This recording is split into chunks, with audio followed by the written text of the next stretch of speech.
Here are the top reasons people regret giving up on Astroneer. We all know that Astroneer is an amazing game, but some people gave up on it a while ago, and some are giving up on it right now. Still, a lot of them regret it later on, so let's see why. We first have to talk about how Astroneer is an endless game. Just the amount of updates is insane. We had the Rails update, the Awakenings, we got the limited time events, we have even custom games now. This year we had improved limited time events and new stuff. We had the Verdant update, the Road Trip update. We are getting a huge DLC by the end of this year, and we've got constant events every couple months. We've got 4 or 5 a year, and they're each different and give different rewards. This year we even got a community event. I'm talking about the tree planting event from this spring, where the whole community needed to come together to plant millions of trees. Seeing all of this, the constant updates, the constant events, the whole community being involved in the game throughout the whole year, how can you not call it an endless game? Really, you can just build whatever you want, you can do whatever you want, you will get new items regularly, you will get new cosmetics, you will get improved mechanics, you've got limited time events, you've got community events, and you have a new DLC to look forward to. This game is constantly evolving and the developers are really putting in the work. But let's talk about that. Astroneer evolves with its player base. Here's what I mean by that. You can play Astroneer for years and you will not get bored. Why? Because you'll play it differently. Each update changes something. They bring in new items, they change mechanics. Just look at the Verdant update. It brought the tappers, everything changed. All your farms, all your scrap farms, all your material farms, all of that, those changed with the introduction of the tapper. You can now get organic a different way. So now you will think differently about how to build a bite farm or how to build a specific material. Maybe you want to build another one because now carbon is easier to get because you've got organic from the tapper. Everything changes, so your strategies and gameplay also change. That means that technically, yes, you are playing the same game for years on end, but you are playing it in a variety of ways. Some people don't get this, but the way you play Astroneer now is so much different than the way you would play it 5 years ago. It's almost like 2 different games. They are similar games, but it feels like a sequel to the first game. It doesn't feel like the whole game. That's how much it actually changes. And that's why you'll see a ton of people who have played Astroneer for 5, 6, 7, 8 years. That's why they don't get bored,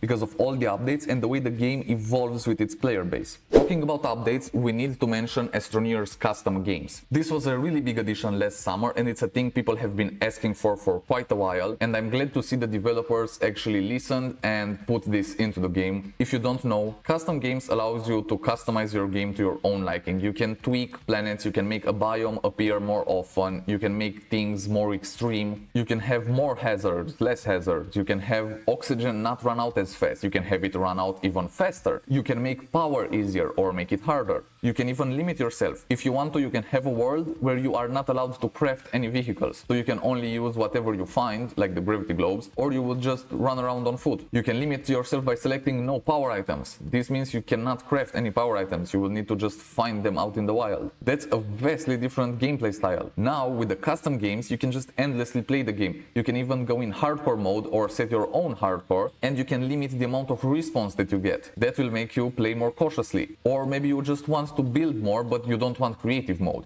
You can still have survival and have oxygen and power extremely easy. You can even start your game with items in your backpack, so you can select the most advanced items that you want. You can have them at the beginning of your game. You can also start on different planets. Are you tired of always starting on Silva? No problem, just go to Atrox. You want a challenge? Go to Atrox and select no shelter. This way, when you land, the shelter will leave and you will have no oxygen. You will have to run around for resin, or else that's it. I actually have a whole series on the channel for this exact thing. I started on Atrox with no shelter, no oxygen, and I went all the way to completing the game. I'll have it in a card up here if you want to see that next. But yeah, Astroneer's custom games allows you to replay the game endlessly. And the best thing about it, if you build a specific configuration for a world, you can just copy the code and send it to a friend. They can play the exact same challenge as you on the exact same world. So you can have all kinds of challenges. But right now, let's talk about the other side of the coin, Astroneer's sandbox elements. We mentioned some of them earlier, but all of these elements allow you to let your imagination run loose and build whatever you want. The versatility of the terrain tool is a perfect example of this. You've got all your terrain tool modes, you can paint, you can collect different colors, you can add terrain, subtract terrain, you can flatten it, you can use the alignment mode, you can even build in true flat on top of the gateway chambers. And if you really want to see the sandbox elements of the game, just look at the modular nature of all the base elements. All the platforms, all the modules, they are all modular. You can place them however you want, you can place them repeatedly, you can have more of them, you can have a really small base or a really big one, and you can have it in your own unique way.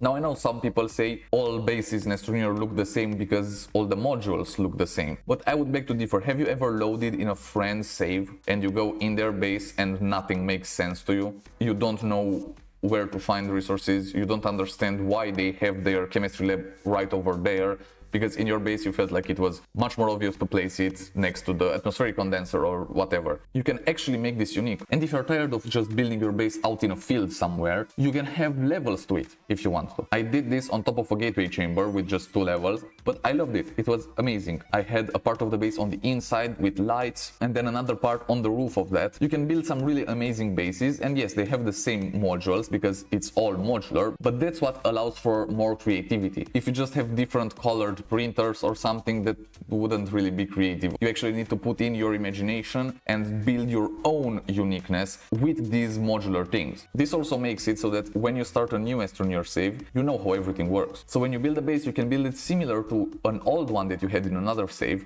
or you can make the little tweaks and adjustments from the very start, the ones that you wish you did on the other base. This way, Astroneer also encourages you to start multiple saves, not have just one of them. You can have multiple survival saves, a couple creative saves, and Astroneer encourages that. On top of that, a lot of people also roleplay in Astroneer. That's because all these sandbox elements allow you to be truly free and do whatever you want. So Astroneer gives a little piece of the pie to every community out there. Every person who wants to do anything, they can do it in Astroneer. And that's one of the best things about the game, it's open to everybody. So actually, if you think about it, there are very few people who have nothing to do in Astroneer. Like, I don't know a single person who's like, yeah, this game has nothing for me. Even the people who leave are like, I left because of specific reasons, but I enjoyed other specific reasons. There's nobody who can say there's nothing for me here. That's almost impossible. With all that being said, you can see why people regret giving up on Astroneer. They leave, missing out on awesome community events and updates, then return to a vastly different landscape